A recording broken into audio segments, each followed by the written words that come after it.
ಎಷ್ಟು ನೋವಾಯ್ತು ಮೇಡಮ್. ಯಾರೋ ಮುಂಗಾರಂ ಬೆಳೆಗೆ ಚುರುಕಾಗ್ಲೇ ಎಲ್ಲ ರೈತರು ಸೋಂಬೇರಿ ಆಗಿದ್ದೀರಿ, ನಿಮ್ಮೆಲ್ಲ ಕೇಸ್ ಹಾಕ್ತೀನಿ ಅಂತ ಹೇಳ್ತಾರೆ ಮೇಡಮ್. ಬನ್ನಿ KRS ನ ಓಳಿಸ್ಲಿ, ಎಲ್ಲ ಇವ್ರು IAS ಅಧಿಕಾರಿಗಳು ಕುಂತು ಮಾತಾಡ್ಲಿ ಮೇಡಮ್. ರಾಜ್ಯದ IAS ಅಧಿಕಾರಿಗಳು ನಮ್ಮ DC ಅವರಿಗೆ ಒಂದು ಮನವಿ ಕೊಡ್ಲಿ. ಅಲ್ಲ ಸರ್, ನಮ್ಮ ಮಂಡ್ಯ ಜಿಲ್ಲಾಧಿಕಾರಿ AC ರೂಮಲ್ಲಿ ಕೂತು 4 ಗೋಡೆ ಮಧ್ಯೆ ಹಾಯಾಗಿ ಮಾತಾಡದಂಗಲ್ಲ, ಹೊರಗಡೆ ಬಂದು ಕೆಲಸ ಮಾಡಿಸ್ಬೇಕು. ಅದಕ್ಕೆ ಇಚ್ಛಾಶಕ್ತಿ ಬೇಕು. ಜನರ ಸಮಸ್ಯೆ ಏನು ಅನ್ನೋದನ್ನ ಅಲ್ಲಲ್ಲಿ ಹೋಗಿ ನೋಡಿದಾಗ ಗೊತ್ತಾಗುತ್ತೆ. ಬರ ಪ್ರವಾಸ ಅಂತ ಮಾಡ್ತಾರೆ. ಈಗ ಕಳೆದ ಬಾರಿ CM ಸಿದ್ದರಾಮಯ್ಯನವರು ಬರ ಪ್ರವಾಸ ಮಾಡಿದ್ರು. ಆ ಊರ್ನವರು ಇಲ್ಲ ಇದೇ ಕಾರ್ಯಕ್ರಮದಲ್ಲಿ ಕೂತು ನಾವು ಮಾತಾಡುವಾಗ ಕಾಲ್ ಮಾಡಿದ್ರು ಒಬ್ರು. ಮೇಡಮ್ ನಮ್ಮೂರ್ಗೂ ಬಂದಿದ್ರು, ನಮ್ ಗ್ರಾಮಕ್ಕೂ ಬಂದಿದ್ರು CM ಸಿದ್ದರಾಮಯ್ಯನವರು. ರಾತ್ರಿ 8 ಗಂಟೆ ಆಗಿತ್ತು, ಬಂದು ಬರ ಪರಿಶೀಲನೆ ಎಲ್ಲ ಮಾಡ್ಕೊಂಡು ಹೋದ್ರು ಅಂತ. ಅದ್ ಏನ್ ಕಾಣಿಸ್ತೋ 8 ಗಂಟೆ ರಾತ್ರಿಯಲ್ಲಿ ನಮ್ಮೂರಲ್ಲಿ ಮೊದ್ಲೇ ಬೀದಿ ದೀಪಗಳು ಇಲ್ಲ ಅಂತ ಅಂದ್ರು. ಅದು ಅವ್ರು ಹೇಳಿದ್ದು ನನಗೂ ಆಶ್ಚರ್ಯ ಆಯ್ತು. ಆ ಸಂದರ್ಭದಲ್ಲಿ ಅವ್ರು ಹೇಳಿದ್ದು, ಅಲ್ಲಿ ಅವರು ವೀಕ್ಷಣೆ ಮಾಡಕ್ ಬಂದಿದ್ರು, ಬಿರುಕ್ ಬಿಟ್ಟಿರೋ ಹೊಲಗಳನ್ನ ನೋಡಕ್ ಬಂದಿದ್ರು. ಅಲ್ಲಿ ಅವ್ರಿಗೆ ಏನೂ ಕಾಣಿಸಿಲ್ಲ. ಬಂದ್ರು, ಆ ನೆಲದ ಮೇಲೆ ಇಳಿದ್ರು, ಹಾಗೆ ಕಾರ್ ಹತ್ಕೊಂಡು ಹೋದ್ರು. ನಮ್ಮ ಹತ್ರ ಏನ್ ಸಮಸ್ಯೆ ಆಗ್ತಾ ಇದೆ, ನಿಮಗೇನ್ ಕಷ್ಟಗಳಾಗ್ತಾ ಇದೆ ಅಂತಲೂ ಕೇಳಲಿಲ್ಲ ಅಂತ. ಅವರು ವರದಿ ತರಿಸಬಹುದು ಸರ್, ಅದನ್ನ ವಿಧಾನಸೌಧದಲ್ಲಿ ಕೂತ್ಕೊಂಡು ತರಿಸಬಹುದು. ಮುಖಂಡರುಗಳು ಸಲಹೆ ಕೊಟ್ರೆ ಖಂಡಿತವಾಗ್ಲೂ ತಗೊಂತಾರೆ. ಇವತ್ತು ನಾವೇ ಬರ ಅಧ್ಯಯನ ಹೋದಂತ ಸರ್, ಯಾಕೆ ಮತ್ತೆ ಪ್ರವಾಸ ಮಾಡಬೇಕು? ಜನರ ದುಡ್ಡಲ್ಲಿ ಯಾಕೆ ಪ್ರವಾಸ ಮಾಡಬೇಕು? ಇವತ್ತು ಯಡಿಯೂರಪ್ಪನವರು ಮಾಡ್ತಿದ್ದಾರೆ, ಅದು ಬೇರೆ ಪ್ರಶ್ನೆ.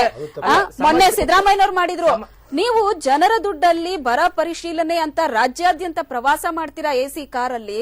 ನೀವು ಅಲ್ಲಿನ ಪ್ರದೇಶದ ಬಗ್ಗೆ ಎಷ್ಟು ಮಟ್ಟಿಗೆ ತಿಳ್ಕೊಂಡು ವಾಪಸ್ ಬರ್ತೀರಾ ವಿಧಾನಸೌಧಕ್ಕೆ? ಅದ್ರ ಬದಲು ವಿಧಾನಸೌಧದಲ್ಲಿ ಕುತ್ಕೊಂಡು ಮುಖಂಡರಿಂದ ವರದಿ ತರಿಸ್ಕೋಬಹುದು ಸರ್. ಚರ್ಚೆ ಮುಂದುವರಿಯುತ್ತೆ. ನಿಮ್ಮ ಹತ್ರ ಅದ್ರ ರಿಯಾಕ್ಷನ್ ನಾನು ಖಂಡಿತ ಕೇಳ್ತೀನಿ ಒಂದು ಚಿಕ್ಕ ಬ್ರೇಕ್ ಆದ್ಮೇಲೆ.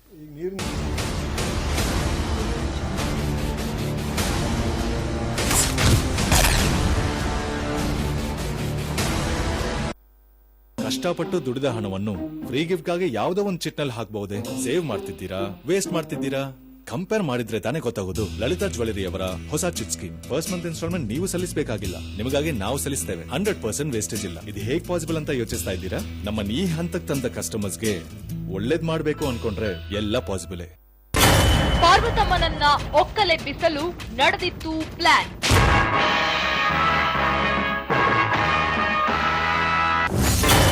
ರಾಜ್ ಸಿನಿಮಾಗಳ ವಿರುದ್ಧ ನಿರಂತರ ಅಪಪ್ರಚಾರ. ನಗಲಾರದೆ ಅಳಲಾರದೆ ತಳಲಾಡಿದೆ ಜೀವ. ನೊಂದು ಬೆಂದ ನಟ ಸಾರ್ವಭೌಮನಿಗೆ ಧರ್ಮಪತ್ನಿ ಹೇಳಿದ್ದೇನು? ಜಗವೇ ಒಂದು ರಣರಂಗ, ಧೈರ್ಯ ಇರಲಿ ನಿನ್ನ ಸಂಗ. ಬಾರೋ ಬಾರೋ ನನ್ನ ರಾಜ, ನಿನಗೆ ನೀನೆ ಮಹಾರಾಜ. ಗಂಡ ಕಾಡುಗಳ್ಳನ ಸೆರೆಯಾದಾಗ ಪಾರ್ವತಮ್ಮ ನಡೆದುಕೊಂಡದ್ದು ಹೇಗೆ? ಕಾರ್ಯೇಷು ದಾಸಿ ಕರಣೇಶು ಮಂತ್ರಿ ಭೋಜ್ಯೇಷು ಮಾತಾ. ಶಕ್ತಿಮಾತೆ, ಧೈರ್ಯವತಿ ಈ ಪಾರ್ವತಿ. ಕ್ಷಮಯಾಧರಿತ್ರಿ ಶಯನೇಶು ರಂಭಾ. ಕಷ್ಟಪಟ್ಟು ದುಡಿದ ಹಣವನ್ನು ಫ್ರೀ ಗಿಫ್ಟ್ಗಾಗಿ ಯಾವುದೋ ಒಂದು ಚಿಟ್ನಲ್ಲಿ ಹಾಕಬಹುದೇ? ಸೇವ್ ಮಾಡ್ತಿದ್ದೀರಾ, ವೇಸ್ಟ್ ಮಾಡ್ತಿದ್ದೀರಾ? ಕಂಪೇರ್ ಮಾಡಿದ್ರೆ ತಾನೇ ಗೊತ್ತಾಗೋದು. ಲಲಿತಾ ಜ್ಯುವೆಲರಿ ಅವರ ಹೊಸ chit scheme. First month instalment ನೀವು ಸಲ್ಲಿಸಬೇಕಾಗಿಲ್ಲ, ನಿಮಗಾಗಿ ನಾವು ಸಲ್ಲಿಸ್ತೇವೆ. 100% ವೇಸ್ಟೇಜ್ ಇಲ್ಲ. ಇದು ಹೇಗ್ ಪಾಸಿಬಲ್ ಅಂತ ಯೋಚಿಸ್ತಾ ಇದ್ದೀರಾ? ನಮ್ಮನ್ನ ಈ ಹಂತಕ್ಕೆ ತಂದ ಕಸ್ಟಮರ್ಸ್ಗೆ ಒಳ್ಳೇದ್ ಮಾಡ್ಬೇಕು ಅನ್ಕೊಂಡ್ರೆ ಎಲ್ಲ ಪಾಸಿಬಲ್. ನಿದ್ದೆಯಲ್ಲೂ ಕಾಡುತ್ತಿತ್ತು ಫುಟ್ಬಾಲ್ ಆಡುವ ಮಹದಾಸೆ.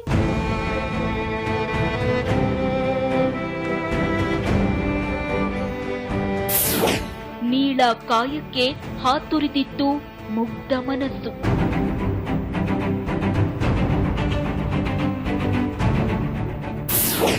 ಬದುಕನ್ನೇ ಮೂರಾ ಬಟ್ಟೆ ಮಾಡಿತು ನಕಲಿ ಜಾಹೀರಾತು.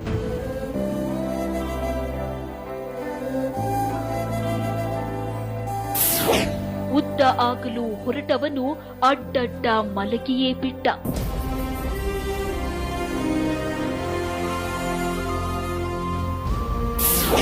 ಕೈ ಕೊಟ್ಟ ಕಾಲು ಜಾಹೀರಾತಿಂದ ಜರ್ಜರಿತ. ಇಂದು ಮಧ್ಯಾಹ್ನ 2 ಗಂಟೆಗೆ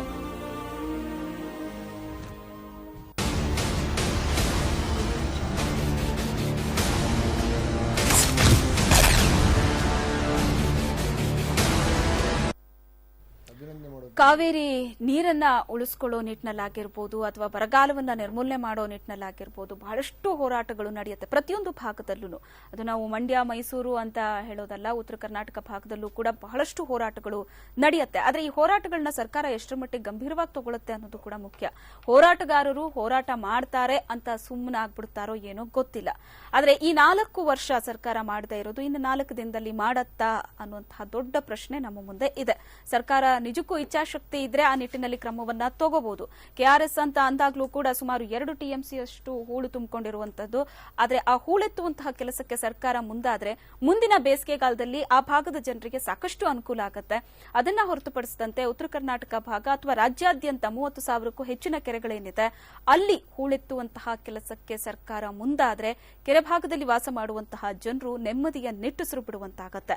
ಆದ್ರೆ ಇವೆಲ್ಲದಕ್ಕೂ ಕೂಡ ಸರ್ಕಾರ ಮುಂದಾಗಬೇಕು. ಆಯಾ ಭಾಗದ ಜನಪ್ರತಿನಿಧಿಗಳು ಈ ಒಂದು ವಿಚಾರವನ್ನ ಗಂಭೀರವಾಗಿ ತಗೋಬೇಕಾಗತ್ತೆ.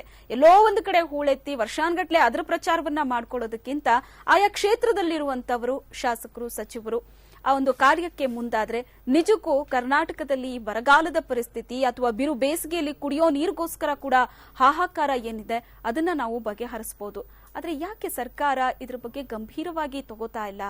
ಇಲ್ಲಿ ಸ್ಟೀಲ್ ಬ್ರಿಡ್ಜ್ ಯೋಜನೆ ಅಂತ ಅಂದಾಗ ಎಷ್ಟು ಹೋರಾಟ ಮಾಡುತ್ತೆ ಸರ್ಕಾರ ಇಲ್ಲಿರೋ ಟ್ರಾಫಿಕ್ ಸಮಸ್ಯೆಯನ್ನ ಬಗೆಹರಿಸೋದಕ್ಕೆ ಅನ್ನುವಂತಹ ಕಾರಣ ಕೊಟ್ಟು. ಆದ್ರೆ ಕುಡಿಯೋದಕ್ಕೆ ನೀರಿಲ್ಲದೆ ಬೇರೆ ಬೇರೆ ಕಡೆ ಜನ ಪರದಾಡ್ತಾ ಇದ್ದಾರೆ. ಅದರ ಬಗ್ಗೆ ಯಾಕೆ ಸರ್ಕಾರ ಗಮನ ಕೊಡ್ತಾ ಇಲ್ಲ? ಯಾಕೆ ಸೀರಿಯಸ್ ಆಗಿ ತಗೋತಾ ಇಲ್ಲ? ಜನ ಹೇಳ್ತಾ ಇರೋದು ಎಲ್ಲಿ ಸರ್ಕಾರಕ್ಕೆ ಅಥವಾ ಆನ್ ದ ವೇ ಅಧಿಕಾರಿಗಳಿಗೆ ಹಣವನ್ನ ಲಪಟಾಯಿಸೋದಕ್ಕಾಗುತ್ತೋ ಅಂತಹ ಯೋಜನೆಗಳಿಗೆ ಮಾತ್ರ ಸರ್ಕಾರ ಗಮನ ಕೊಡುತ್ತೆ ಹೊರತು ಈ ರೀತಿ ಜನಪರ ಯೋಜನೆಗಳಿಗೆ ಸರ್ಕಾರ ಗಮನ ಕೊಡಲ್ಲ ಅನ್ನುವಂತಹ ಮಾತನ್ನ ಜನ ಹೇಳ್ತಾ ಇದ್ದಾರೆ. ಚುನಾವಣೆ ಅಂತ ಅಂದಾಗ ಬರೀ ಚುನಾವಣೆಗೋಸ್ಕರ ತಯಾರಿ ಮಾಡಿಕೊಳ್ಳೋದು, ಪಕ್ಷ ಸಂಘಟನೆ ಮಾಡೋದು ಇಷ್ಟೇನಾ? ಜನರಿಗೆ ಏನ್ ಅನುಕೂಲ ಮಾಡಿದ್ರಿ ಅಂತ ಕೇಳಿದ್ರೆ ಅಲ್ಲಿ ಗೊತ್ತಿಲ್ಲ.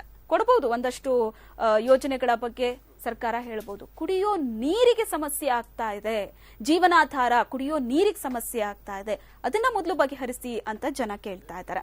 ಎಸ್ ಸರ್, ಕೆಆರ್ಎಸ್ ಅಂತ ಅಂದಾಗ ಅಲ್ಲಿ ಹೂಳೆತ್ತೋದು ನಿಜಕ್ಕೂ ಇಷ್ಟೊಂದು ಕಷ್ಟನಾ? ಸಾಧ್ಯ ಇಲ್ವಾ? ಸ್ನೇಹಿತರು ಅವ್ರು ಹೇಳಿದ್ರು, ಇಲ್ಲ ನಾವು ಸರಿಯಾದಂತ ಸಮರ್ಪಕವಾದಂತ ದಾಖಲೆಯನ್ನ ಸುಪ್ರೀಂ ಕೋರ್ಟ್ ನಲ್ಲಿ ಕೊಟ್ಟಿದ್ದೇ ಆದ್ರೆ ಹೂಳೆತ್ತಲಿಕ್ಕೆ ಯಾರಿಗೂ ಅಡ್ಡಿಪಡಿಸಲಿಕ್ಕೆ ಸಾಧ್ಯ ಇಲ್ಲ. ತಮಿಳುನಾಡು ಖ್ಯಾತೆ ತೆಗಿತಾರೆ ನಿಜ. ಈಗ ಮೆಟ್ಟೂರಲ್ಲಿ ಹೂಳೆತ್ತಾ ಇದ್ದಾರೆ, ಕರ್ನಾಟಕ ನಾವು ಇವರು ಆರೋಗ್ಯವಾಗಿರ್ಬೇಕು ನೋಡಿ. ಅವ್ರೇನ್ ಮಾಡಿದ್ರು ಇಲ್ಲ ಸರ್, ಈಗ ಜನ ಕಲಿಸಿರತ್ತೆ. ಈಗ ನೀವ್ ಹೇಳ್ತೀರಾ ಈಗ ನಾವು ಹೂಳೆತ್ತೀವಿ ಅಂದ್ರೆ ತಮಿಳ್ನಾಡು ಖ್ಯಾತೆ ತೆಗೆಯುತ್ತೆ ಅಂತ. ಜನ ಈಗ ಟಿವಿ ನೋಡ್ತಿರೋರು ಮರು ಪ್ರಶ್ನೆ ಮಾಡಿರ್ತಾರೆ, ಮೆಟ್ಟೂರಲ್ಲಿ ಹೂಳು ತೆಗಿತಾ ಇದಾರಲ್ಲ, ನಾವ್ಯಾಕೆ ಮರು ಪ್ರಶ್ನೆ ಮಾಡಬಾರ್ದು? ನಮ್ಮ ಭಾಗದ ನೀರನ್ನ ಮೇಲ್ಗಡೆ ಭಾಗದಲ್ಲಿ ಹೆಚ್ಚು ಸಂಗ್ರಹಣೆ ಮಾಡ್ಕೊಂಡು ಹೇಳ್ತಾರೆ. ನಾನು ಹೇಳ್ತಾ ಇರೋದು ಸುಪ್ರೀಂ ಕೋರ್ಟ್ ನ ಕಾವೇರಿ ಮೇಲುಸ್ತುವಾರಿ ಸಮಿತಿಗಳು ಮತ್ತೆ ಕೋರ್ಟ್ಗಳು ಎಲ್ಲ ಇದೆ. ಅದ್ರ ಮುಂದೆ ಅವರು ನೀರು ನಮ್ಮಲ್ಲಿ ಇರುವುದಿಲ್ಲ. ಆಗ ಇವ್ರು ಮೊದ್ಲೇ ಹೋಗಿ ನಮ್ಮ ನೀರಿಲ್ಲ ಬಿಡ್ಲಿಕ್ಕೆ ಆಗುದಿಲ್ಲ ಅಂತ ಹೇಳುವುದಿಲ್ಲ. ಅವರು ಬೇಗ ಬಂದು ನೀರು ಅಲ್ಲಿ ಮೆಟೂರಿಯಲ್ ಇದ್ರೂ ಕೂಡ ಅವ್ರು ನಮ್ಮ ಮೇಲೆ ಸವಾರಿ ಮಾಡ್ತಾ ಇರ್ತಾರೆ. ಅಂದ್ರೆ ನೀರಿನ ವಿಚಾರದಲ್ಲಿ ತಮಿಳುನಾಡಿಗೆ ಇರುವಂತ ಬದ್ಧತೆ ಕರ್ನಾಟಕದ ಇಲ್ವೇ ಇಲ್ಲ. ಕೇವಲ ನಮ್ಮ ಬಸವರಾಜ ಬೊಮ್ಮಾಯಿಯವರು ಕಾವೇರಿ ವಿಚಾರದಲ್ಲಿ ರಾಮನಗರಕ್ಕೆ ಒಂದಿಷ್ಟು ನೀರನ್ನ ಕೊಟ್ಟಿದ್ ಬಿಟ್ರೆ ಜಲಮಂತ್ರಿಗಳು, ಇತ್ತೀಚಿನ ಯಾವುದೇ ಮಂತ್ರಿಗಳು ಆ ಭಾಗದ ಬಗ್ಗೆ ಕನಿಷ್ಠ ಇದಿಲ್ಲ. MB ಪಾಟೀಲ್ರಿಗೆ ಒಳ್ಳೆ ವಿದ್ಯಾವಂತರು, ಅವೆರಡು ಮಾತಿಲ್ಲ. ಆದ್ರೆ ವಿದ್ಯಾವಂತರಾಗಲ ಕಾಳಜಿ ಇರಬೇಕು, ಕಾಳಜಿ. ಆಮೇಲೆ ದಿನನಿತ್ಯ ಕಾವೇರಿ ವಿಚಾರದಲ್ಲಿ ನಾವೇನ್ ಮಾಡ್ಬೇಕು, ಏನ್ ಮಾಡಬಹುದು. ಆಮೇಲೆ ನಮ್ಮ ಬೆಂಗಳೂರಿನಲ್ಲಿ ಹಲವಾರು TMC ನೀರು ಹರಿದು ಕಾವೇರಿ ಸೇರ್ತದೆ. ಅದು ಈ ನೀರಿನ ತಗ್ಗು ಪ್ರದೇಶ ಆಗಿರೋದು ಹೋಗ್ತದೆ. ಅದಕ್ಕೆ ನಾವೇನ್ ಮಾಡಬೇಕು, ನಾವು ಯಾವ ರೀತಿ ಸಂಗ್ರಹಣೆ ಮಾಡ್ಕೋಬೇಕು ಅಂತ ಒಂದು ದೊಡ್ಡ ಸಮಿತಿ ಮಾಡಿ ಮಾಡ್ಕೋಬೇಕು. ಆದ್ರೆ ಅದ್ರ ಬಗ್ಗೆ ಇವ್ರಿಗೆ ಯಾರಿಗೂ ಕಾಳಜಿ ಇಲ್ಲ. ನಾನು ಹೇಳ್ತಾ ಇರೋದು ಏನಂತಂದ್ರೆ ನಿರ್ಮಾಣ, ನಾನು ಹೇಳ್ತೀವಿ KRS ಅವ್ರಿಗೆ ಗೊತ್ತು. KRS ತುಂಬಿದಂತ ಸಂದರ್ಭದಲ್ಲಿ ಅದನ್ನ ಒಂದು ಟನಲ್ ಮುಖಾಂತರ ಕುಣಗಲ್ಲು ಇದು ಮೇಲ್ಕೋಟೆ ಮಾರ್ಗದಿಂದ ತಂದು ತುಮಕೂರು ಕೋಲಾರಕ್ಕೆ ನೀರು ಕೊಡ್ಬೋದು. ಆದ್ರೆ ಇಲ್ಲಿ ಮಾಲೂರು ಕೆರೆಯನ್ನ ತುಂಬಿಸ್ಲಿಕ್ಕೆ ಇಲ್ಲಿನ ಕೊಳಚೆ ನೀರನ್ನ ತಗೊಂಡೋಗಿ ಇವತ್ತು ಕೋಲಾರ ಕೊಡ್ತಾ ಇದಾರೆ. ಅದೆಷ್ಟು ಅಪಾಯಕಾರಿ ಅಂದ್ರೆ ತುಂಬಾ ಕೊಳಚೆ ನೀರನ್ನ ಬೆಂಗಳೂರಿನ ಎಲ್ಲ ಯೂಸ್ ಮಾಡಿದಂತ ನೀರನ್ನ ತಗೊಂಡೋಗಿ ಅಲ್ಲಿ ಕೊಡುವಂತ ಯೋಜನೆ ರೂಪಿಸ್ತಾ ಇದ್ದಾರೆ. ಆದ್ರೆ ಒಳ್ಳೆ ನೀರ್ನೇ ಹೆಚ್ಚುವರಿ ಆದಂತ ತಮಿಳುನಾಡಿಗೆ ಏನ್ ಬಿಡಬೇಕು 194 TMC ಬಿಟ್ಬಿಡೋಣ. ಆದ್ರೆ ಹೆಚ್ಚುವರಿ ಒಮ್ಮೊಮ್ಮೆ ನಾವು 100 TMC ನೀರು ಹೊರದೋಗೋದು 10 ವರ್ಷದ ಲೆಕ್ಕ ತಗೊಂಡು ನಾವು. ಆದ್ರೆ ಅದ್ರ ಬಗ್ಗೆ ಕಾಳಜಿ ಇರಬೇಕು. ಒಂದ್ ತಜ್ಞ ಹಳೆ ಲಾಯರ್ಗಳನ್ನ ಇಟ್ಕೊಂಡು ಕೂತಿದ್ದಾರೆ. ಲಾಯರ್ಗಳನ್ನ ಬದಲಾವಣೆ ಮಾಡಿ ಒಂದಿಷ್ಟು ಹೊಸ ತಂಡವನ್ನ ರಚನೆ ಮಾಡಿ ಅವ್ರು ಹೇಳಿದ್ರು, ಇಡೀ ಬೆಂಗಳೂರು ಸುತ್ತಮುತ್ತ ರೈತರ ಒಂದು ತಂಡವನ್ನು ರಚನೆ ಮಾಡಿ ಏನೇನಾಗಬೇಕು, ಕಾವೇರಿ ಕೊಳ್ಳದಲ್ಲಿ ಏನೇನಾಗಬೇಕು ಅಂತ ಒಂದು ತಜ್ಞರು ಎಲ್ಲ ಒಂದು ಸಮಿತಿ ಕಲೆಕ್ಟ್ ಮಾಡಿ ಹೊಸದಾದಂತ ಆಲೋಚನೆ ಕೋರ್ಟ್ ಅಲ್ಲಿ ಇವರು ಮಂಡಿಸಬೇಕು. ಮಂಡಿಸಿದಾಗ ಅಲ್ಲಿ ಒಂದು ಔಟ್ಕಮಿಂಗ್ ಬರ್ತದೆ. ನೀರಿನ ವಿಚಾರದಲ್ಲಿ ಅಂತರ್ಜಲ, ಬರಗಾಲ, ಮತ್ತೆ ಏನ್ ಹೇಳಿದ್ರು ಮಡಿಕೇರಿಯಲ್ಲಿ ಇವತ್ತು ನೀರಿಲ್ಲ. ಯಾಕೆ ನೀರು ಅಂತರ್ಜಲ ಇಲ್ಲ ಅಲ್ಲಿ ಮಡಿಕೇರಿಯಲ್ಲಿ ಇವತ್ತು ಮಳೆ ಜಾಗ ಬೀಳುವಂತಿದೆ, ಮಳೆ ಇವತ್ತು ಕಮ್ಮಿ ಬೀಳ್ತಾ ಇದೆ, ದಿನೇ ದಿನೇ ಕಡಿಮೆ ಆಗ್ತದೆ. ಇದೆಲ್ಲವನ್ನ ಸುಪ್ರೀಂ ಕೋರ್ಟ್ ನ ಗಮನಕ್ಕೆ ತಂದದ್ದೇ ಆದ್ರೆ ಅವರು ಇವ್ರಿಗೆ ಮಾನ್ಯತೆ ಕೊಡ್ತಾರೆ, ಆದ್ರೆ ಇವ್ರು ಕೊಡೋದಿಲ್ಲ. ಅಂದ್ರೆ ರಾಜ್ಯದ ಪರಿಸ್ಥಿತಿಯ ಬಗ್ಗೆ ಸರಿಯಾಗಿ ಅವರಿಗೆ ತಿಳಿ ಹೇಳುವಂತಹ ಕೆಲಸ ಆಗ್ತಾ ಇಲ್ಲ. ಇಲ್ಲಿನ ಪರಿಸ್ಥಿತಿ ಚಿತ್ರಣವನ್ನ ಮನವರಿಕೆ ಮಾಡ್ಕೊಡೋದಕ್ಕೆ ಆಗ್ತಾ ಇಲ್ಲ ಅಂತ. ಕೋಳಿ ಕರ್ದು ಯಾರ ಮೆಣಸರಿತಾರ ಮೇಡಮ್? ನಮ್ಮ ಭೂಮಿ ನಮ್ಮ ಕಟ್ಟೆಗೆ ನಾವು ಒಳ್ಳೆ ಸಿಕ್ಕ ಸುಪ್ರೀಂ ಕೋರ್ಟ್ ಏನ್ ಕೇಳೋದು ಮೇಡಮ್? ಸುಪ್ರೀಂ ಕೋರ್ಟ್ ಕೇಳಿದ ನೀರ್ ಬಿಡಪ್ಪ ತಮಿಳ್ನಾಡಿಗೆ ಅಂತ ಹೇಳಿದ್ದಾರೆ. ನಮ್ಮಲ್ಲಿ ನೀರಿದ್ರೆ ಅದೇನು ರೂಲ್ಸ್ ಇದೆ ಅದ್ರ ಪಕ್ಕ ನೀರು ಹೋಗ್ತದೆ. ಹೂಳೆಸಕ್ಕೂ ಸುಪ್ರೀಂ ಕೋರ್ಟ್ಗೆ ಏನ್ ಸಂಬಂಧ? ಇದೇನ್ ಸಂಬಂಧ ಇದೆಯಾ? ಅಥವಾ ಸುಪ್ರೀಂ ಕೋರ್ಟ್ ಏನಾದ್ರು ನೀವು ನಿಮ್ಮ ಕೆಆರ್ಎಸ್ ಓಳನ್ನ ಎಸ್ಬೇಡಿ ಅಂತ ಯಾವ್ದಾರ ಶಾಸನದಲ್ಲಿ ಬರ್ದಿದ್ಯಾ? ಹಿಂದೆ ನೀರ್ ಕೊಡ್ಬೇಕಂತ ಬರ್ದಿದ್ದ ಶಾಸನದಲ್ಲಿ ಹೇಳ್ತಾರೆ. ನೀರ್ ಕೊಡೋಣ ಇದ್ರೆ ಅವರು ಕುಡಿತಾರೆ ನೀರ, ತಮಿಳ್ನಾಡಲ್ಲಿ ಕುಡಿಲಿ. ಹೂಳೆಸ್ಬೇಡಿ ಅಂತ ಸುಪ್ರೀಂ ಕೋರ್ಟ್ ಶಾಸನದಲ್ಲಿ ಏನಾದ್ರು ಬರ್ದಿದ್ಯಾ? ಕೋಳಿ ಕರ್ದ್ ಮೆಣಸರಿತಾರ ಮೇಡಮ್?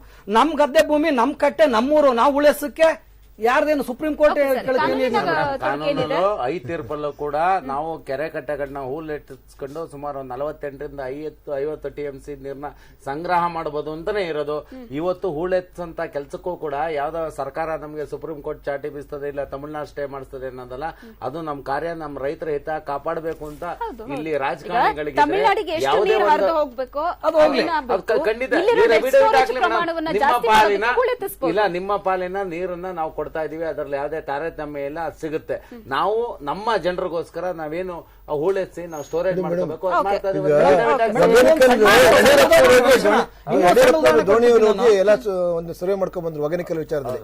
ಅವರು ಗಡಿ ಒತ್ತುವರಿಯನ್ನು ಮಾಡಿ ಕೂಡ ಒಗೆನಿಕಲ್ನ ವಿದೇಶದ ಒಂದು ಜಪಾನ್ ತಂದು ಬೇಗ ಅಣೆಕಟ್ಟು ಮಾಡಿ ನೀರನ್ನ ಮಾಡಿದ್ರು.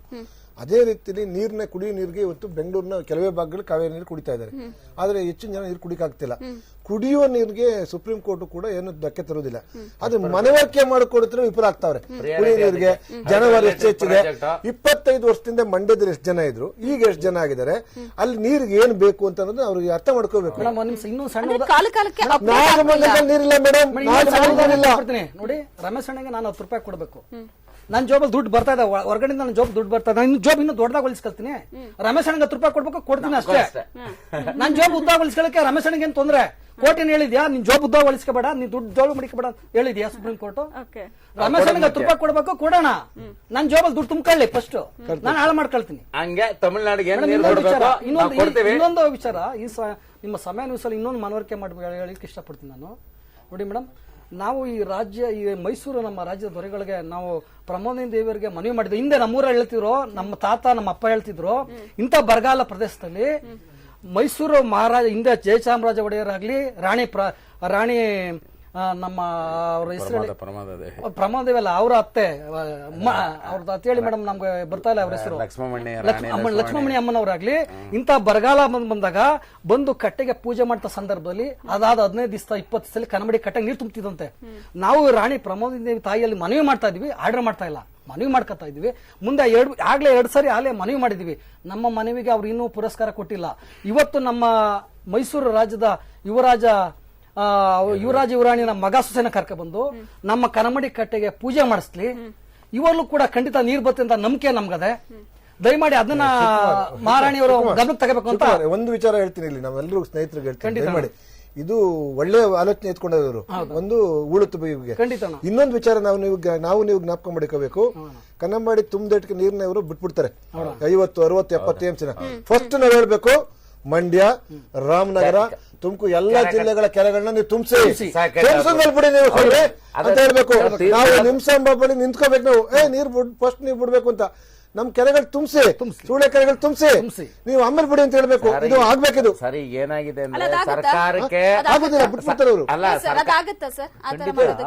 ಈಗ ರೈತ ಮುಖಂಡರುಗಳಿರ್ಬೋದು, ರೈತ ಹೋರಾಟಗಳಿರ್ಬೋದು, ಕನ್ನಡಪರ, ಇವರು ಹೇಳಿದ ಮಾತನ್ನ ಮಾನ್ಯ ಮುಖ್ಯಮಂತ್ರಿಗಳು ಕೇಳ್ತಕ್ಕಂಥ ಸೌಜನ್ಯ ಇದೆ. ಕೇಳ್ತಾರೆ, ಕೇಳದೇ ಇಲ್ಲ ಅಂತಕ್ಕಂಥದ್ದಲ್ಲ. ಎಷ್ಟೋ ರೈತನ ಹೋರಾಟಗಾರರು ಹೇಳಿದ್ನ ಅನುಷ್ಠಾನ ಮಾಡ್ತಕ್ಕಂಥ ರೈತರುಗಳ ಸಭೆನೂ ಕರೀತಾ ಇದ್ದಾರೆ, ಎಲ್ಲರೂ ಭಾಗವಹಿಸ್ತಿದ್ದಾರೆ. ಈಗ ಹಿಂದೆನೂ ನಾನು ಅವಾಗ ಹೇಳ್ಬೇಕಂತಿದ್ದೆ, ಮತ್ತೆ ನೀವು ಬ್ರೇಕ್ ತಗೊಂಡ್ರಿ. ಮುಖ್ಯಮಂತ್ರಿ ಕೇಳ್ತಾರೆ ಅನ್ನೋದಕ್ಕೆ ಸಣ್ಣ ಉದಾಹರಣೆ ರೈತರ ವಿಚಾರವಾಗಿ. ಇವತ್ತು ಒಂದ್ ಕಡೆ ಹೂಳು ತುಂಬಬೇಕು, ಅದರಿಂದ ನೀರ್ ಆಗ್ಬೇಕು, ರೈತರು ಬೆಳೆ ಬರ್ಬೇಕು, ಅವ್ರ ಜೀವನ ಸುಖ ಆಗ್ಬೇಕು. ಏನಾಗಿದೆ ಅಂದ್ರೆ ಬಹಳ ಮುಖ್ಯವಾಗಿ ಕಾರ್ಮಿಕರು, ಕಾರ್ಮಿಕರು ಇಲ್ದಿದ್ರೆ ಕೃಷಿನೇ ಇಲ್ಲ. ರೈತ ಎಷ್ಟು ಮುಖ್ಯನೋ ಕೃಷಿ ಕಾರ್ಮಿಕರು ಹೊಲದಲ್ಲಿ ಕೆಲಸ ಮಾಡೋನು ಅದ್ರ 3 ಪಟ್ಟು ಮುಖ್ಯ ಅವನು. ಏನಾಗಿದೆ, ರೈತರು ಎಷ್ಟು ಜನ ಆತ್ಮಹತ್ಯೆ ಮಾಡ್ಕೊಂಡಿದ್ದಾರೆ, 1,000 ಜನ ರೈತರು ಆತ್ಮಹತ್ಯೆ ಮಾಡ್ಕೊಂಡಿದ್ರೆ 400ರಿಂದ 350 ಜನ ಕೃಷಿ ಕಾರ್ಮಿಕರು. ಕೃಷಿ ಕಾರ್ಮಿಕರು ಅಂದ್ರೆ ಯಾರು? ಹೊಲದಲ್ಲಿ ಕೆಲಸ ಮಾಡೋರು. ಯಾರ್ದೋ ಹೊಲ ತಗೊಂಡು ಅವ್ರ ಲೀಸ್ ಮೇಲೆ ದೇಣಿಗೆ ಹಾಕೊಂಡು ಕೆಲಸ ಮಾಡ್ತಾರೆ. ಅವ್ರ ಸತ್ರ ಪರಿಹಾರನೂ ಇಲ್ಲ, ಅವ್ರಿಗೆ ಬ್ಯಾಂಕಲ್ಲಿ ಸಾಲನೂ ಕೊಡಲ್ಲ. ಇಂಥ ಒಂದು ಸಂದರ್ಭದಲ್ಲಿ ಬರದ ಬಗ್ಗೆ ನೀವು ಚರ್ಚೆ ಮಾಡಿದ್ರೆ ಮುಖ್ಯಮಂತ್ರಿಗಳಿಗೆ ಅಧ್ಯಯನ ಹೋದಾಗ ಏನಾಯ್ತು ಅಂತ ನಾನೇ ಸ್ವತಃ ಅಧ್ಯಯನ ಮಾಡಿದಂತ ಈ ರಾಜ್ಯ ಪ್ರವಾಸ ಮಾಡಿ ಅಧ್ಯಯನ ಮಾಡಿ ವರದಿ ಕೊಟ್ಟಾಗ, ಸರ್ ನೀವು 5 ಲಕ್ಷ ಕೊಡ್ತಾ ಇದ್ದೀರಾ, ಆದ್ರೆ ಅದು ತಲುಪ್ತಾ ಇಲ್ಲ. ಯಾಕಂದ್ರೆ ಈ ಕಾರ್ಮಿಕರು ಅವ್ರ ಹೆಸರಿಗೆ ಖಾತೆನೂ ಇಲ್ಲ, ಬೇರೆಯವ್ರ ಹೊಲದಲ್ಲಿ ಇದು ಮಾಡ್ಕೊಂಡು ಸ್ಥಳೀಯ ಲೇವಾದೇವಿ ಹತ್ರ ಸಾಲ ತಳ್ಕೊಂಡು ಅವ್ರ ಆತ್ಮಹತ್ಯೆ. ಆಮೇಲೆ ನಾವೇಳಿದ ಮುಖ್ಯಮಂತ್ರಿಗಳ ತಿದ್ದುಪಡಿ ಮಾಡಿ ಹೊಸ ಸುತ್ತೋಲಲ್ಲಿ ಯಾವುದೇ ಕೃಷಿ ಕಾರ್ಮಿಕ ಬೇರೆಯವರು ಹೊಲವನ್ನ ಲಾವಣಿ ಮೇಲೋ ಲೀಸ್ ಮೇಲೋ ಅವ್ನು ಹೊಲ ಮಾಡಿ ಆತ್ಮಹತ್ಯೆ ಮಾಡ್ಕೊಂಡ್ರು ಅವನಿಗೂ 5 ಲಕ್ಷ ರೂಪಾಯಿ ಕೊಡಿ ಅಂತೇಳಿ ಮಾನ್ಯ ಮುಖ್ಯಮಂತ್ರಿಗಳು ಮಾಡಿರ್ತಕ್ಕಂಥದ್ದು ಒಳ್ಳೆ ಕೆಲಸ. ಅವ್ರು ಕೇಳೋದಿಲ್ಲ ಮಾಡೋದಿಲ್ಲ ಅಂತ ನಾವು ಕೇಳೋ ರೀತಿ ನಾವು ಅಧ್ಯಯನ ಮಾಡಿ ವರದಿ ಕೊಟ್ಟು ಕೆಲಸ ಸರ್ಕಾರದ ಮುಖಾಂತರ ಕೆಲಸ ಮಾಡಿಸ್ಕೊಬೇಕು. ಅದರಿಂದ ಮುಖ್ಯಮಂತ್ರಿಗಳಾಗಿರ್ಲಿ, MB ಪಾಟೀಲ್ ಆಗಿರ್ಲಿ, ಕೃಷಿ ಸಚಿವರು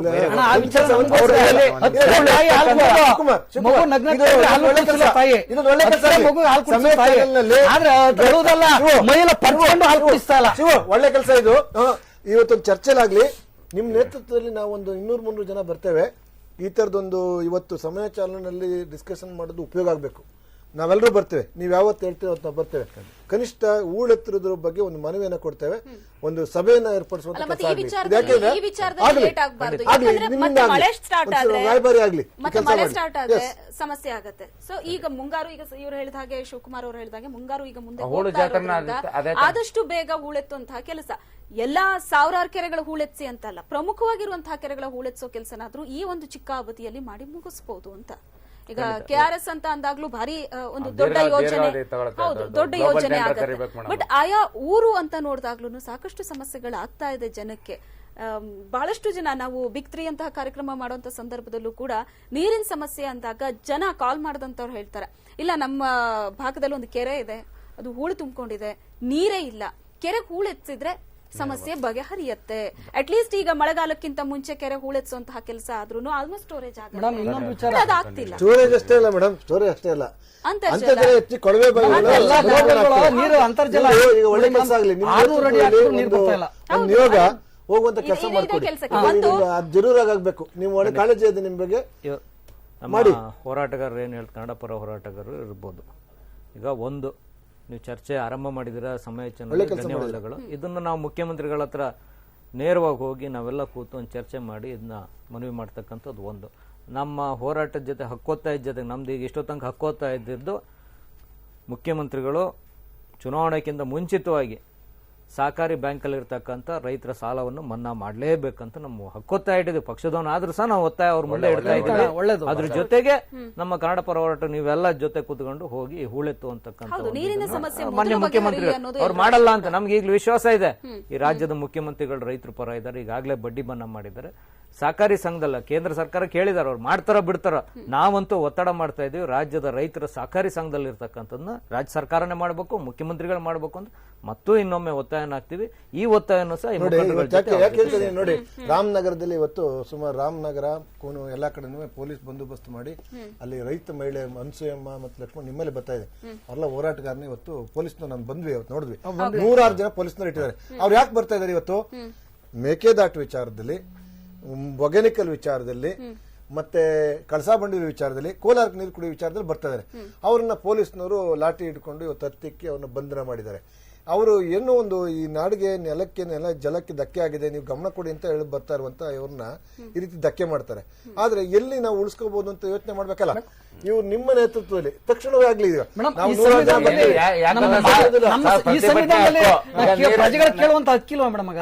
ಯಾಕೆಂದ್ರೆ ನೀರ್ ಕೇಳಿದ್ರೆ ಬಾಸುಂಡೆ ಭಾಗ್ಯನೇ ಇಲ್ಲ, ಬಂಧನ ಭಾಗ್ಯನ ಕೊಡೋದು ಅದ್ ನಾನು ಒಪ್ಪಲ್ಲ ಸರ್. ನೀರ್ ಬಗ್ಗೆ ಬಾಸುಂಡೆ ಭಾಗ್ಯನ ರೈತರು ಅನ್ನದಾತ ಸರ್, ಒಂದ್ ಸೆಕೆಂಡ್ ಹೇಳ್ಬಿಡ್ತೀನಿ. ಈಗ ಅನ್ನದಾತ ಸುಖಿಭವ ಅಂತ ರೈತ ಕುಟುಂಬದಿಂದ ಬಂದಿರೋಂಥವ್ರು ಈಗ ಮುಂದೆ ಏನಾರ ನಮ್ಗೆ ವರುಣನ್ ಕೃಪೆ ಜಾಸ್ತಿಯಾಗಿ ಚೆನ್ನಾಗಿದ್ದು KRS ಡ್ಯಾಮ್ ತುಂಬಿದ್ರು ಕೂಡ ಮುಂಬರೋ ದಿನಗಳಲ್ಲಿ ಏನು ಕೆರೆಗಳಿದ್ದಾವೆ ಕೆಲ ನೀರನ್ನು ಸಂಪೂರ್ಣವಾಗಿ ನೀರು ತುಂಬಿಸುವಂತ ಕೆಲಸ ಆಗಲಿ ಅಂತ ಆಮೇಲೆ ಮನವಿ ಬಿಡ್ಲಿ ಮಾಡ್ತೀವಿ. ತಮಿಳ್ನಾಡಿಗೆ, ಆಮೇಲೆ ಬಿಡ್ಲಿ ನೀರ್ನ ತಮಿಳ್ನಾಡಿಗೆ. ಒಂದು ಹೋರಾಟನ ಇವತ್ತು ನೋಡಿ, ರಾಮನಗರದಲ್ಲಿ ಇವತ್ತು ಹೆಣ್ಣು ಮಗಳೊಬ್ಬಳು ರಾಜ್ಯ ಉಪಾಧ್ಯಕ್ಷ ರೈತ ಸಂಘದಲ್ಲಿ ಕೊಡಿಯಳ್ಳಿ ಚಂದ್ರಶೇಖರ್ ನೇತೃತ್ವದಲ್ಲಿ 1000 ಜನ ಬರ್ತಾ ಇದ್ರು.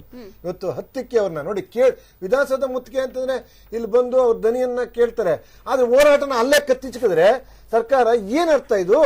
ನಿಜಕ್ಕೂ ನೋವಿನ ವಿಚಾರ ಇದು. ಈಗ ಸಮಸ್ಯೆ ಏನಾಗ್ತಿದೆ ಅದ್ರ ಗಡಾಫೆ ವರ್ತನೆ, ಸಮಸ್ಯೆನ ಬಗೆಹರಿಸಿ ಹೋರಾಟಗಾರರು ರಸ್ತೆಗೆ ಇಳಿಯಲ್ಲ. ಬರ್ತಿರ್ಲಿಲ್ಲ ಅವರು ಹೋರಾಟಕ್ಕೆ ಎಲ್ಲಿ ಬರ್ತಿದ್ರು ನೋಡಿ. ನಿಮ್ ಹೆಚ್ಚು ನೋವು ನಂಗೆ ಹೇಳೋದಿಲ್ಲ ಯಾವ್ದೋ ದೇಸಾಯಿದಲ್ಲಿ ಗಡಾಫಿ ಸರ್ಕಾರದ ವತನೆ, ತೊಗಲಕ್ ಸರ್ಕಾರದ ವತನೆ ಅಂತ ಹೇಳ್ತಾರೆ.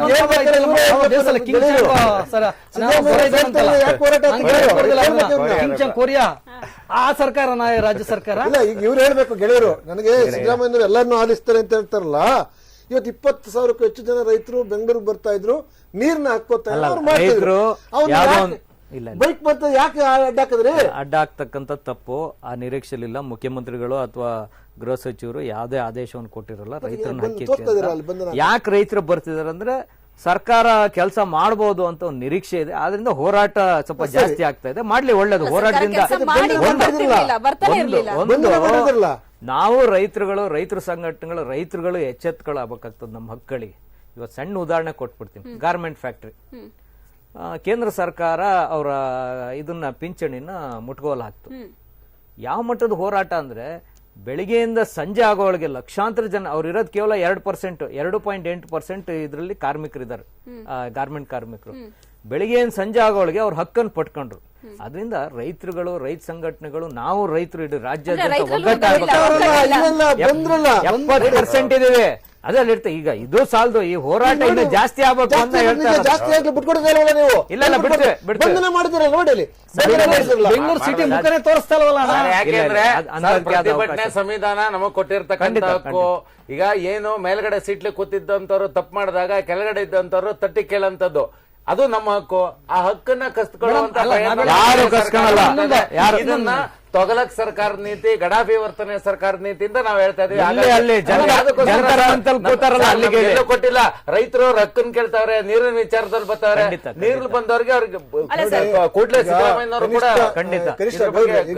ಯಾರನ್ನಾರೊಬ್ರು ಮಂತ್ರಿನಲ್ಲಿ ಕಳಿಸಿ ಅವ್ರಿಗೆ ಏನು ಸೂಕ್ತವಾದ ನಿರ್ದೇಶನ ಕೊಡ್ತಾರೆ. ಇವತ್ತು ಸಮಯ ನ್ಯೂಸ್ ಚಾನೆಲ್ ನಲ್ಲಿ ನನಗೆ ಬಹಳ ಅಭಿನಂದನೀಯ ಕೆಲಸ. ಮೊದಲೇ ಹೇಳಿದೆ ನಾನು, ಅವ್ರು ಹೊಗಳ್ತು ಮುಖಸ್ತುತಿ ಮಾಡ್ತಿಲ್ಲ. ಯಾವುದೋ ಜನಪ್ರಿಯತೆಯಿಂದ 2 ಚಿತ್ರಗಳ ನಡುವೆ ಯಾವುದೋ ಪ್ರಣಯ ದೃಶ್ಯಗಳನ್ನು, ಯುದ್ಧದ ದೃಶ್ಯಗಳನ್ನ ತೋರಿಸಿ TRP ಹೆಚ್ಚು ಮಾಡಿಕೊಂಡು ಅವರ ಸಂಸ್ಥೆ ನಡೆಸ್ತಾರೆ. ಒಂದು ಗಂಭೀರವಾದ ಚರ್ಚೆ ಮಾಡ್ತಿದ್ದಾರೆ. ನಾನು ನಿಮ್ಮನ್ನು ಇವತ್ತು ನಿರೀಕ್ಷೆ ಮಾಡೋದೇನೆಂದ್ರೆ, ಈ ಚರ್ಚೆ ದಯಮಾಡಿ ಇದನ್ನು ನಿಮ್ಮ ನೇತೃತ್ವದಲ್ಲಿ ನಾವು ಬರ್ತೀವಿ.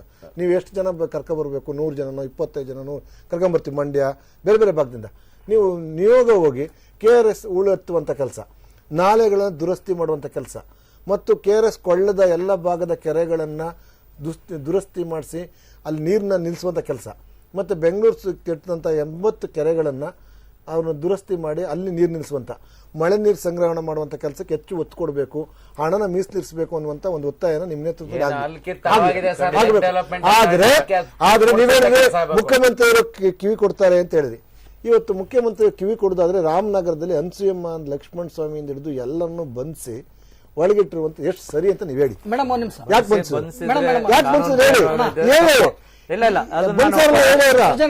ಬಂಧಿಸಲಿಕ್ಕೆ ಮುಖ್ಯಮಂತ್ರಿಗಳಾಗ್ಲಿ ಗೃಹ ಸಚಿವರು ಯಾವುದೇ ಪೊಲೀಸ್ನವ್ರೇನ ಲಾ ಅಂಡ್ ಆರ್ಡರ್ ಪ್ರಾಬ್ಲಮ್ ಇರಬಹುದು ಅಂತ ಏನೋ ಮಾಡಿರ್ಬೋದು. ಸಾಧ್ಯ ಹತ್ತಿಕ್ಕದೇ ಇಲ್ಲ, ಮುಖ್ಯಮಂತ್ರಿಗಳು ಹತ್ತಿಕ್ಕದೇ ಇಲ್ಲ. ಹೋರಾಟ ಮಾಡ್ತಾ ಇದ್ದೀವಿ, ಹೋರಾಟ ಮಾಡ್ಕೊಂಡ್ ಬಂದಿದ್ವಿ. ಹೋರಾಟ ಮಾಡ್ಕೊಂಡು ಎಲ್ಲಾ ಕೆಲಸಗಳು ಆಗ್ಬಿಡ್ತೀವಿ ಅಂತ ಹೇಳ್ತಾ ಇಲ್ಲ. ನೋಡಿ ಮೇಡಮ್, ರಮೇಶ್ ಅಣ್ಣ ತುಗುಡಿಸ್ತಾ ಇದಾರೆ, ರಮೇಶ್ ಅಣ್ಣಗೆ ಜಿಗಿಡಿಸ್ತವ್ರೆ. ಅವ್ರು ಇಲ್ಲಿ ಆಸ್ಕ ಮನೆ ಕಳ್ತಾರೆ ನಿಮ್ಮ ಚಾನಲ್ ಅಲ್ಲಿ. ತುಗುಡಿಸುವವರ್ಗೆ ಜಿಗಿಟುವಂತ ಕೆಲಸನ ಮಾಡ್ತೀವಿ. ನೋಡಿ, ನಾವು ಹೋರಾಟ ಮಾಡೋದಕ್ಕೆ ಸರ್ಕಾರ ಮಂಜಣ್ಣ ಒಂದ್ ನಿಮಿಷ. ನಾವು ಹೋರಾಟ ಮಾಡಿದ ತಕ್ಷಣ ಸರ್ಕಾರ ಮಲಗಿದ್ದು ಸಡನ್ ಎದ್ದಿಂಕ ಬಿಡಲ್ಲ. ಈಗ ರಮೇಶ್ ಅಣ್ಣ ಇಲ್ಲಿ ತುಗುಡಿಸ್ತಾ ಇದಾರೆ, ಅವ್ರಿಗೆ ಜಿಗಿಡ್ತಾ ಇದಾರೆ. ನಾವು ಅವ್ರು ಇಲ್ಲಿ ಆಸ್ಕ ಮಲ್ಕೊಳ್ತಾರೆ. ಆ ಕೆಲಸನ ನಾವು ಹೋರಾಟಗಾರ ಅವತ್ತಿಂದ ಮಾಡ್ತಾ ಇದೀವಿ. ಇನ್ಮೇಲೆ ಜಿಗಿಟಲ್ಲ. ರಮೇಶ್ ಅಣ್ಣ ಮಲಗಿ ಜಿಗಿಟಿಸಿ ಸಾಕಾಗದೆ, ನಾವು ಮೊಚ್ಚ ಕೊಡ್ಲಿಕ್ಕೆ ಕಡಿಬೇಕಾಗ್ತದೆ. ಆ ಸಂದರ್ಭ ಇವತ್ತು ಬಂದಿದೆ ಮೇಡಮ್. ನಾವು ಜಿಗ್ಟಿ ಜಿಗ್ಟಿ Okay, ಸಾಕಾಗಿದೆ. ಈಗ ಸರ್ಕಾರದ ಮೇಲೆ ಏನು ನಿರೀಕ್ಷೆ ಇತ್ತು ಆ ನಿರೀಕ್ಷೆ ಇಲ್ಲಿ ಈಡೇರ್ತಾ ಇದೆ ಅಲ್ವಾ? ಸರ್ಕಾರದ ಆ ಒಂದು ನಿರೀಕ್ಷೆ ಏನು ಇಟ್ಕೊಂಡಿದ್ರು ಜನಸಾಮಾನ್ಯರು ಅಥವಾ ರೈತರು ಆ ನಿರೀಕ್ಷೆ ಈಡೇರ್ತಾ ಈಗ ಈ ಒಂದು ಪರಿಸ್ಥಿತಿ ನೋಡ್ತಾ ಇದ್ರೆ ಏನೀಗ ರೈತರೇ ಅಥವಾ ಆಯಾ ಭಾಗದ ಜನರೇ ಮುಂದಾಗಿ ನಮಗೇನ್ ಅನುಕೂಲ ಬೇಕೋ ಅದನ್ನ ಮಾಡ್ಕೋಬೇಕು ಅನ್ನೋ ಪರಿಸ್ಥಿತಿಗೆ ಇಳಿಬೇಕಾ? ಮೇಡಮ್ ಇಲ್ಲಿ ಏನಾಗಿದೆ ಅಂತಂದ್ರೆ ಈಗ ನೀವೆಲ್ಲ ಹೇಳಿದ್ರಿ ತುಂಗಭದ್ರಾ ಡ್ಯಾಮ್ ನಲ್ಲಿ ಜನರು ಈಗ ಹೂಳನ್ ಸಂತೆ ಅಂತ ಹೇಳಿ ಮಾಡ್ತಾ ಇದಾರೆ. ಸರ್ಕಾರಕ್ಕೆ ಕಿವಿ ಇಲ್ಲ ಕಣ್ಣಿಲ್ಲ, ಎಷ್ಟೇ ಕೂಗಿದ್ರು ಕೇಳ್ತಾ ಇಲ್ಲ. ಹಾಗಾಗಿ ನಮ್ ಕೆಲ್ಸ ನಾವೇ ಮಾಡ್ಕೊಂಡ್ರೆ ಒಳ್ಳೇದು ಅನ್ನೋ ದೃಷ್ಟಿಯಿಂದ ರೈತರುಗಳೆಲ್ಲ ಒಂದ್ ಕಡೆ ಸೇರ್ಕೊಂಡು ಹೂಡು ಜಾತ್ರೆ ಏನಾದ್ರು ಮಾಡೋದ್ರ ಮುಖಾಂತರ ನಮ್ ಕೆಲಸ ಮಾಡಕ್ ನಾವು ಸಮರ್ಥರು. ಯಾರು ಭಿಕ್ಷೆನೂ ಕೂಡ ನಮ್ಗೆ ಬೇಕಾಗಿಲ್ಲ. ಇದು ಒಳ್ಳೆ ಬೆಳವಣಿಗೆ. ಸರ್ಕಾರ ಕೂಡ ಇದರಿಂದಾರೋ ಮುಜುಗರ ಪಟ್ಕೊಂಡು ಅವ್ರು ರೈತರುಗಳು ಸರ್ಕಾರ ನಮ್ ಕರ್ತವ್ಯ ಕೂಡ ಇದು ಹೂಳೆತ್ಸಂತ ಕರ್ತವ್ಯ. ಜನರುಗಳು ನಮ್ಗೆ ಮಾದರಿಯಾಗಿ ಮಾಡಿ ತೋರಿಸಿದ್ರೆ ಸರ್ಕಾರ ಯಾಕೆ ನಾವು ಮಾಡಬಾರ್ದು ಅನ್ನೋ ದೃಷ್ಟಿ ಇಟ್ಕೊಂಡು ಎಲ್ಲಾ ಊರ್ನಲ್ಲೂ ಕೂಡ ಜನಗಳನ್ನ NGOಗಳನ್ನ ಮತ್ತೆ ಸ್ವಯಂ ಸೇವಕರುಗಳನ್ನೆಲ್ಲ ಸೇರಿಸ್ಕೊಂಡು ಈ ರೀತಿ ಹೂಳೆತ್ತುವಂತ ಕೆಲಸ ಮಾಡಿದ್ರೆ ಮುಂಬರೋ ದಿನಗಳಲ್ಲಿ ಈಗೇನು ಗ್ಲೋಬಲ್ ವಾರ್ಮಿಂಗ್ ಗುಮ್ಮ ಕಾಡ್ತಾ ಇದೆ ನಮ್ಗೆ. ಕೆರೆಗಳು ಕುಡಿಯೋ ನೀರಿನ ಸಮಸ್ಯೆ ಆಗ್ಬೋದು. ಮುಂದಿನ ಜನರೇಷನ್ಗೆ ಏನ್ ನಾವು ಕೊಡುಗೆ ಕೊಡಬಹುದು, ಇವತ್ತು ಅಂತರ್ಜಲ ಯಾವ ರೀತಿ ವೃದ್ಧಿಸ್ಕೋಬಹುದು ಅಂತ ಹೇಳಿ ಕಾರ್ಯೋನ್ಮುಖವಾಗಬೇಕು ಅಂತ ಹೇಳಿ ಸರ್ಕಾರಕ್ಕೆ ನನ್ನ ಒತ್ತಾಯ. Yes sir. ಕೊನೆಯದಾಗಿ ಸರ್ಕಾರದ ಗಮನ ಸೆಳೆಯೋ ನಿಟ್ಟಿನಲ್ಲಿ ಸಚಿನ್ ಸರ್ ಯಾವ ರೀತಿ ಸರ್ಕಾರದ ಮನವರಿಕೆ ಮಾಡಿಕೊಡ್ಬೋದು ಈ ವಿಚಾರವನ್ನ? ಈಗಾಗಲೇ ನಮ್ಮ ಹೋರಾಟಗಾರರಾದಂತ ನಮ್ಮ ರಮೇಶ್ ಗೌಡ್ರು ಹೇಳಿದ್ದಾರೆ, ಅವ್ರ ಮುಖಂಡರುಗಳು ಹೇಳಿದ್ದಾರೆ. ಖಂಡಿತವಾಗಿ ಈ ವಿಚಾರವನ್ನ ನಮ್ಮ ಒಂದು ಬೇಡಿಕೆಯಾಗಿ ಮಾನ್ಯ ಮುಖ್ಯಮಂತ್ರಿಗಳ ಹತ್ರ MB ಪಾಟೀಲ್ ಹತ್ರ ಇವತ್ತು ಸಾಧ್ಯವಾದ್ರೆ ಇವತ್ತು, ಯಾಕಂದ್ರೆ ರಾಜ್ಯಾದ್ಯಂತ ಹೋರಾಟಗಾರರು ಬಂದಿದ್ದಾರೆ, ಅವರೆಲ್ಲ ಇದೇ ಉದ್ದೇಶಕ್ಕಾಗಿ ಬಂದಿದ್ದಾರೆ, ನೀರಿನ ವಿಚಾರಕ್ಕೆ ಬಂದಿದ್ದಾರೆ. ಅದೇ ಸಂದರ್ಭದಲ್ಲಿ ಈ ಒಂದು ಟೀಮ್ನು ಸಹ ಅಲ್ಲಿ MB ಪಾಟೀಲ್ ಅವ್ರ ಹತ್ರ ಮುಖ್ಯಮಂತ್ರಿ ಹತ್ರ ಚರ್ಚೆ ಮಾಡ್ಲಿಕ್ಕೆ ಒಂದು ಅವಕಾಶ ಆಗತ್ತಾ ಅಂತ ಈಗ ಹೋಗಿ ಒಂದು ಪ್ರಯತ್ನವನ್ನು ಮಾಡಿ ಸಂಜೆ ಒಳಗೆ ಒಂದು ಭೇಟಿಯ ಅವಕಾಶವನ್ನು ಮಾಡ್ತಕ್ಕಂಥದ್ದು ನಮ್ಮ ಬೇಡಿಕೆಯನ್ನು ಅವ್ರ ಹತ್ರ ಇಡ್ತಕ್ಕಂಥ ಪ್ರಾಮಾಣಿಕ ಪ್ರಯತ್ನವನ್ನು ಮಾಡ್ತೀವಿ. ರೈತರು ನಮಗೆ ಮೊದಲು, ನಂತರ ನಮ್ಮ ಪಕ್ಷ ಮತ್ತೊಂದು ಮಗದೊಂದೆಲ್ಲ ಎರಡನೇದು ಬರ್ತದೆ. ರೈತರು ಅಭಿನಂದಿಸ್ತೇನೆ. ಯಾಕಂದ್ರೆ ನಿಮ್ಮ ಬಿಕ್ರಿಲ್ ಆಗ್ಬೋದು ಸಮಯದಲ್ಲಿ ಏನಾದ್ರು ಹೇಳಿದ್ರೆ ಪಟ್ಟು ಬಿಟ್ಟು ಕೆಲಸ ಮಾಡ್ತೀನಿ. ಅವತ್ತು ಪೆಪ್ಸಿ ಕೋಲಾ ವಿಚಾರದಲ್ಲಿ ಇಲ್ಲೇ ಎಳ್ನೀರ್ನ ಹಂಚಿ ನೀರಾನ ಹಂಚಿ ಮಾಡಿದ್ರಿ. ಇವತ್ತು ಈ 2 ಗಂಟೆಯ ಚರ್ಚೆ ಸಚಿನ್ ಅವರ ಒಂದು ಕಣ್ ತೆರೆಸಿ ಸರ್ಕಾರಕ್ಕೆ ನಮ್ಮನ್ನು ನಿಯೋಗ ಕರ್ಕೊಂಡೋಗಿ ಉಳೆಚ್ಚುವಂತ ಕೆಲಸದಲ್ಲಿ ನಾವು ಮಾಡಿದ್ರೆ ಅದು ಸಾಧನೆ. ನಾನು ಅವ್ರಿಗೆ ಅಭಿನಂದನೆ ಸಲ್ಲಿಸ್ತೀನಿ. ನಾನು ಈ ಕೆಲಸ ಆಗಬೇಕು ಆಗ್ಲಿ ಅನ್ನೋದು ನಮ್ಮ ಆಶಯ ಕೂಡ. Thank you so much sir. Thank you ಚರ್ಚೆಯಲ್ಲಿ ಭಾಗಿಯಾಗಿದ್ದಕ್ಕೆ. Thank you. ಎಸ್, ಎಲ್ಲಿನ ಸಮಸ್ಯೆಗಳು ಏನೇನಿದೆ ಅನ್ನೋದು ನಿಮ್ಮ ಗಮನಕ್ಕೂ ಕೂಡ ಈಗ ಬಂದಿರುತ್ತೆ. ಗೊತ್ತಿರುವಂತಹ ವಿಚಾರವೇ. ಇಡೀ ರಾಜ್ಯದಲ್ಲಿ ಬರಗಾಲದ ಪರಿಸ್ಥಿತಿ ಇದೆ, ಕುಡಿಯೋ ನೀರಿಲ್ಲದೆ ಜನರು ಪರದಾಡ್ತಾ ಇದ್ದಾರೆ. ಆದ್ರೆ ಇಂತಹ ಒಂದು ಕ್ಲಿಷ್ಟಕರವಾದ ಪರಿಸ್ಥಿತಿಯನ್ನ ಯಾವ ರೀತಿ ಹ್ಯಾಂಡಲ್ ಮಾಡಬೇಕು, ಯಾವ ತರ ಮ್ಯಾನೇಜ್ ಮಾಡಬಹುದು ಅನ್ನೋದರ ಬಗ್ಗೆ ಸರ್ಕಾರ ಸಾಕಷ್ಟು ಗಂಭೀರತೆಯಿಂದ ಯೋಚನೆ ಮಾಡಬೇಕಾಗತ್ತೆ. ಆದ್ರೆ ಸರ್ಕಾರ ಇವೆಲ್ಲದರ ಬಗ್ಗೆ ಯೋಚನೆ ಮಾಡ್ತಾ ಇಲ್ವಾ ಅಂತ ಜನರು ಕೂಡ ಪ್ರಶ್ನೆ ಮಾಡ್ತಾ ಇದ್ದಾರೆ. ಯಾಕಂದ್ರೆ ನೀರು ಅಂತ ಅಂದಾಗ ಆಯಾ ಪ್ರದೇಶದಲ್ಲಿರುವಂತಹ ಕೆರೆಗಳ ಹೂಳೆತ್ತುವಂತಹ ಕೆಲಸಕ್ಕೆ ಸರ್ಕಾರ ಮುಂದಾಗಬೇಕು. KRS ಅಂತ ಅಂದಾಗ ಕಾವೇರಿ ನೀರಿನ ಮೇಲೆ ಕೋಟ್ಯಾಂತರ ಜನರು ಅವಲಂಬಿತವಾಗಿದ್ದಾರೆ. ಆದ್ರೆ ಅಂತಹ KRS ನ ಹೂಳೆತ್ತುವಂತಹ ಕೆಲಸಕ್ಕೆ ಸರ್ಕಾರ ಮುಂದಾಗಿಲ್ಲ. ಅದೇ ತಮಿಳುನಾಡಿನ ಬಗ್ಗೆ ನಾವು ಹೇಳೋದಾದ್ರೆ ಮೇಟೂರು ಜಲಾಶಯದ ಹೂಳೆತ್ತುವ ಕೆಲಸಕ್ಕೆ ತಮಿಳುನಾಡು ಸರ್ಕಾರ ಮುಂದಾಗಿದೆ. ಇಂತಹ ಯೋಚನೆ ನಮ್ಮ ಸರ್ಕಾರಕ್ಕೆ ಯಾಕೆ ಬರೋದಿಲ್ಲ? 3 ಹೊತ್ತು ಅಧಿಕಾರ ಅಥವಾ ಸ್ಟೀಲ್ ಬ್ರಿಡ್ಜ್ ನಂತಹ ಯೋಜನೆ ಹಿಂದೆಯೇ ಸರ್ಕಾರ ಓಡುತ್ತೆ. ಇಂತಹ ಜನಪರ ಕಾಳಜಿ ಇರುವಂತಹ ಯೋಜನೆಗಳನ್ನ ಸರ್ಕಾರ ಯಾಕೆ ಅಸ್ತಿತ್ವಕ್ಕೆ ತರ್ತಾ ಇಲ್ಲ? ರೈತಪರ ಸರ್ಕಾರ ಅಂತ ಘಂಟಾಘೋಷವಾಗಿ ವೇದಿಕೆ ಮೇಲೆ ನಿಂತು ಚುನಾವಣೆ ಪೂರ್ವದಲ್ಲಿ ಹೇಳ್ಕೊಳ್ಳುವಂತಹ ನಮ್ಮ ಜನಪ್ರತಿನಿಧಿಗಳು ಇಲ್ಲಿ ರೈತರಿಗೆ ಅನುಕೂಲವಾಗುವಂತಹ ಅಥವಾ ಅವರ ಸಮಸ್ಯೆಗಳನ್ನ ಬಗೆಹರಿಸೋ ನಿಟ್ಟಿನಲ್ಲಿ, ಇಲ್ಲಿನ ಜನಕ್ಕೆ ನೀರನ್ನ ಒದಗಿಸೋ ನಿಟ್ಟಿನಲ್ಲಿ ಯಾಕೆ ಯೋಚನೆ ಮಾಡ್ತಾ ಇಲ್ಲ? ಹಾಗಾದ್ರೆ ಇಂತಹ ಜನಪ್ರತಿನಿಧಿಗಳ ತಲೆಯಲ್ಲಿ ಹೂಳು ತುಂಬಿದೆಯಾ ಅನ್ನುವಂತಹ ಪ್ರಶ್ನೆಯನ್ನ ಈಗ ರೈತರು ಮತ್ತು ಕರ್ನಾಟಕದ ಜನ ಕೇಳ್ತಾ ಇದ್ದಾರೆ. ಈಗಲಾದ್ರೂ ಸರ್ಕಾರ ಎಚ್ಚೆತ್ತುಕೊಂಡು ಆದಷ್ಟು ಬೇಗ ಕೆರೆಗಳ ಹೂಳೆತ್ತುವ ಕೆಲಸಕ್ಕೆ ಮುಂದಾಗಬೇಕು. ಆ ಮೂಲಕ ಅಟ್ಲೀಸ್ಟ್ ಮುಂದಿನ ಬೇಸಿಗೆಯಲ್ಲಾದ್ರೂ ಇಂತಹ ಬರಗಾಲ, ಕುಡಿಯೋ ನೀರಿಗೆ ಹಾಹಾಕಾರ ಬರದೇ ಇರಲಿ ಅನ್ನೋದೇ ಎಲ್ಲರ ಆಶಯ. ನಮಸ್ಕಾರ.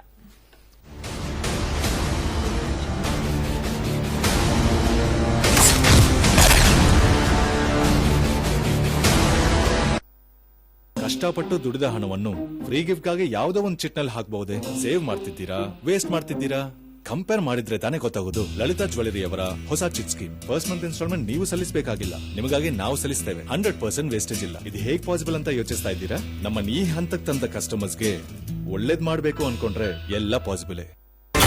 ಪಾರ್ವತಮ್ಮನನ್ನ ಒಕ್ಕಲೆಬ್ಬಿಸಲು ನಡೆದಿತ್ತು ಪ್ಲಾನ್.